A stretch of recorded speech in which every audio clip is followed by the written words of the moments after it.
ለመኖር አይደለም እንዴ ተፈጠርነው የቱ እዚህ አይ ለመኖር አይደለም የዓለም በነገራችን ወልደን ከብተን አግብተን የለም ሶስት ከወለድን በኋላ የዓለም ይኸውልህ የሌቦች እስር ቤት ነው። አዳምና ሔዋን በገነት ሰረቁ አይደለም ሰርቀው የት ነው ያሰራቸው? ወደዛ ለምን ያመጣቸው አይደል? አሁን ሸራተን አንተ ሞባይል ሰረቃል ሰው እዛው ሸራተን ነው የሚታሰረው አይደለም? አግኝቶ ነው እንዴ? አራ የት ነው የሚታሰረው? ፖሊስ ጣቢያ ሄዶ ቃሊቲ ቅሊንጦ ዝዋይ ሸዋሮ ቤት አዳምና ሔዋን በገነት ሲሰርቁ ወዴት ተባረሩ? ወደ ምድር እዚህ ምድር ላይ ሲመጡ ግን አርፈው አልተቀመጡም። የእስረኛ ጠባይ አላሳዩም። መውለድ ጀመሩ። መዋለድ ይሄ ዓለም ማለት እስር ቤት ነው እያልኩ ነው። ይሄ ዓለም ስለኔው ኢትዮጵያ ብቻ እያልኩ አይደለም። አሜሪካም አውሮፓም እስር ቤት ነው።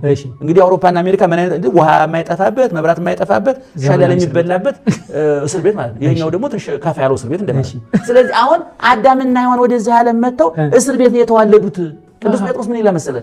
ወንድሞቼ በዚህ ዓለም ስትኖሩ እንደ እንግዳና እንደ ስደተኛ ሆናችሁ ኑሩ ነው የሚለው።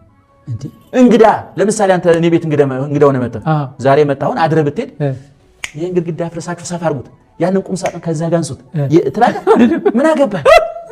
የተሰጠህን በልተህ አንሶሮ አበሻ ብልጥ ነው ባይመቸው እንኳን አቤት አቤት እንዴት ያለ ምግብ በላው ነው የሚለው እስከሚወጣ ድረስ አመስግነ። እናንተ እዚህ ዓለም ላይ እንግዳ ናችሁ። እንግዳ የሰጡትን በልቶ አመስግኖ ነው የሚሄደው። እዚህ ዓለም እግዚአብሔር ሀብትን ቢሰጣት ድህነት፣ ጤንነትን ቢሰጣት በሽታ አመስግናችሁ ኑሩ። ምክንያቱም እናንተ ስደተኞች ናችሁ። ዳዊት ምንድነው ያለው?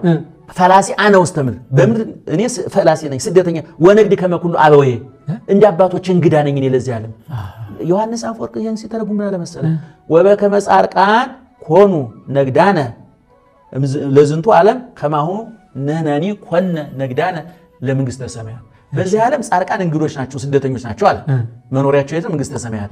እኛ ደግሞ ገልብጠን መደበኛ ኑሮ ጀምረናል።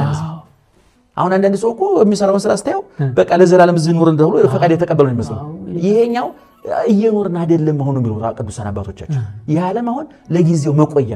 አንተ ታክሲ ልጠብቅ ቁጭ ብለህ ታክሲ ማዞሪያ እዛ ታክሲ መጠበቂያው ላይ ምግብ ትሰራለህ። ይህ ዓለም እኮ ታክሲ መጠበቂያ ነው። እኛ ግን መኖሪያ ብለን ይዘነዋል። አየህ ኤርፖርት ተሳፈር ሄደህ ኤርፖርት ለጥ ብለህ አውሮፕላን ቢያመልጥ እኮ ከሰርክ። አየህ ለዚህ ዓለም ስንስገበገብ የእግዚአብሔር መንግስት ያመልጠናል። ይሄኛው ተጨማሪ ነው ነው የምልህ እኔ።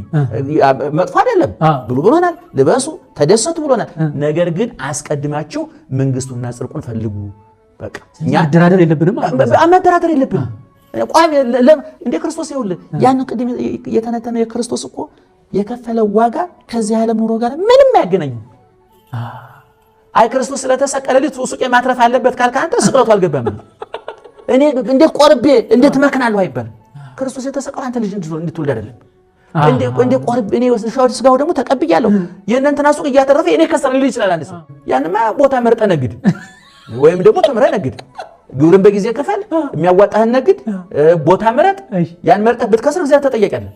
ብትከስርም ጥሩ ነው፣ ብታተርፍም ጥሩ ነው። እሱ ከክርስትና ጋር የሚያገናኘው ነገር